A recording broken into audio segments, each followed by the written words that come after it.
Политичката ситуација во Македонија и денеска беше причина за партиски препукувања помеѓу двете најголеми политички партии во земјава.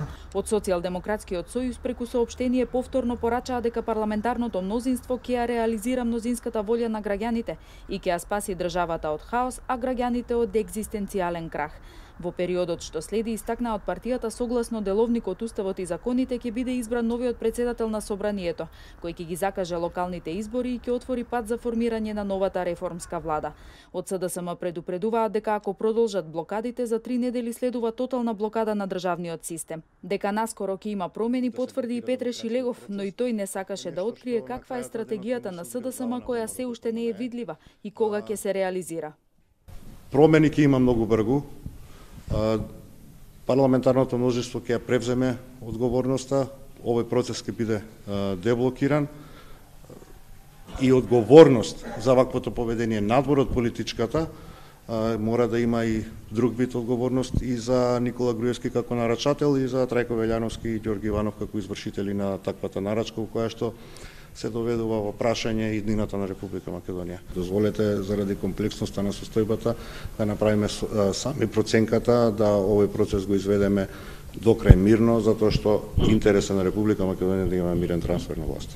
Од ВМРО ДПМН пак преку соопштение го квалификуваа СДСМ како најголем поттикнувач на големоалбанските апетити во државава и регионот, порачувајќи дека Македонија ќе остане унитарна и мултиетничка држава. Тие повторно го обвинија лидерот на оваа партија Зоран Заев што не ги осудил инцидентите против македонскиот идентитет и суверенитет и што прифатил двојазичност, промена на знаме, химна и грб, промена на името по грчки терк и федерализација на државата. Жаклина Пешевска од ВМРО ДПМН на пресконференција истакна дека за да дојде на власт, Заев ги прифаќал сите антимакедонски уцени и се согласувал на сите одстапки кои одат на штета на државните и националните интереси. Заев е убеден дека доколку ја реализира тиранската платформа и доколку молчи за симнувањето на македонското знаме, мапите на голема Албанија или изјавите на Зијадин Села ќе успее да формира тиранска влада и да се спаси од кривична одговорност за криминалите што ги има направено. ВМРО ДПМН апелира криминогената врхушка во врвот на СДС веднаш да ја отфрли тиранската платформа и да прифати нови парламентарни избори, на кои граѓаните ќе кажат што мислат за тиранската платформа. Така наречената тиранска платформа, но изјавите и постапки со кои се промовира голема Албанија се присутни во земјава и регионот и вчера беа причина за меѓусебни обвинувања меѓу двете најголеми политички партии во Македонија.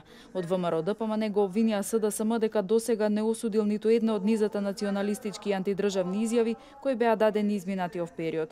Додека од Социјалдемократскиот сојуз пак истакнаа дека ниту една лага, ниту една закана за наводни редефинирања, промена на знамиња и имиња нема да ја сменат реалноста во која ВМРО ДПМН е опозиција.